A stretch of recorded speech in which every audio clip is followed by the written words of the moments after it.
بسم الله الرحمن الرحيم. الرحمن علم القرآن، خلق الإنسان علمه البيان. الشمس والقمر بحسبان، والنجم والشجر يسجدان. والسماء رفعها ووضع الميزان، ألا تطغوا في الميزان. وأقيموا الوزن بالقسط ولا تخسروا الميزان.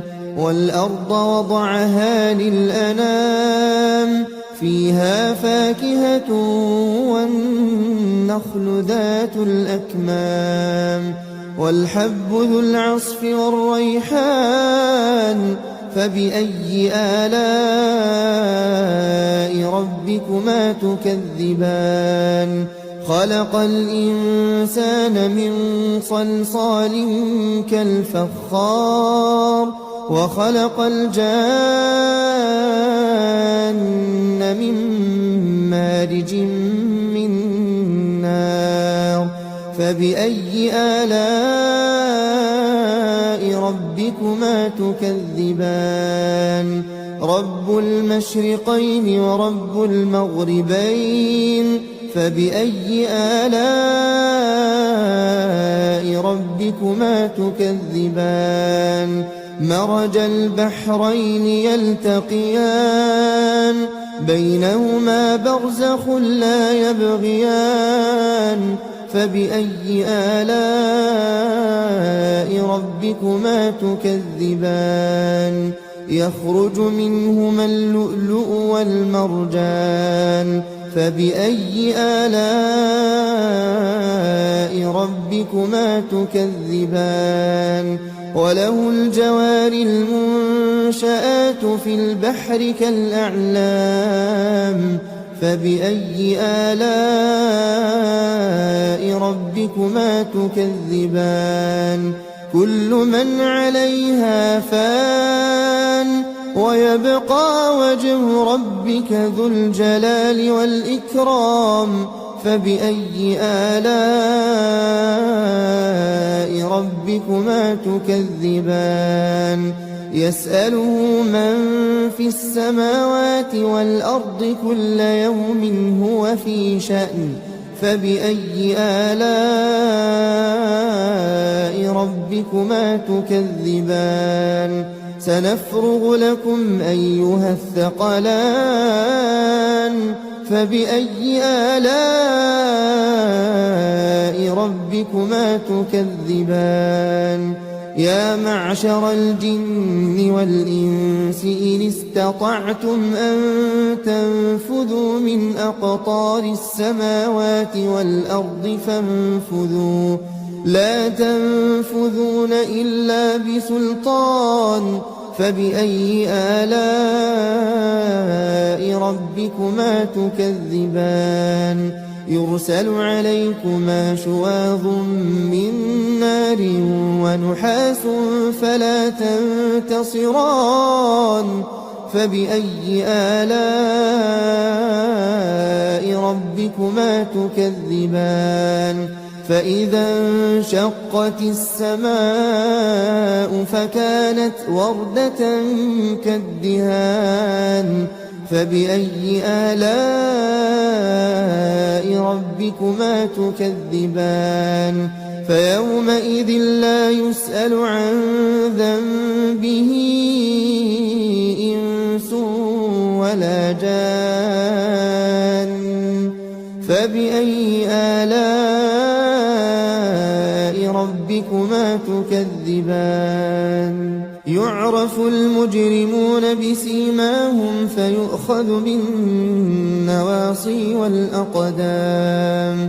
فبأي آلاء ربكما تكذبان. هذه جهنم التي يكذب بها المجرمون، يطوفون بينها وبين حميم آن. فبأي آلاء ربكما تكذبان ولمن خاف مقام ربه جنتان فبأي آلاء ربكما تكذبان ذواتا أفنان فبأي آلاء ربكما تكذبان فيهما عينان تجريان فبأي آلاء ربكما تكذبان فيهما من كل فاكهة زوجان فبأي آلاء ربكما تكذبان متكئين على فرش بطائنها من استبرق وجنى الجنتين دان فبأي آلاء ربكما تكذبان فيهن قاصرات الطرف لم يطمثهن إنس قبلهم ولا جان فبأي آلاء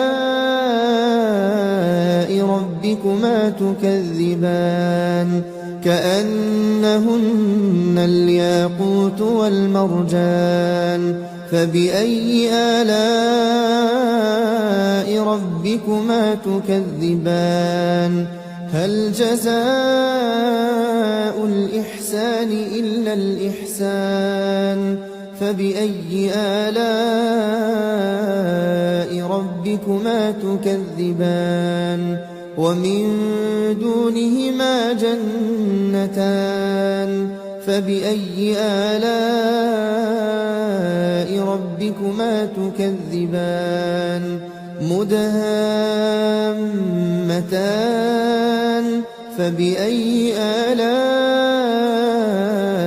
ربكما تكذبان فيهما عينان نضاختان فبأي آلاء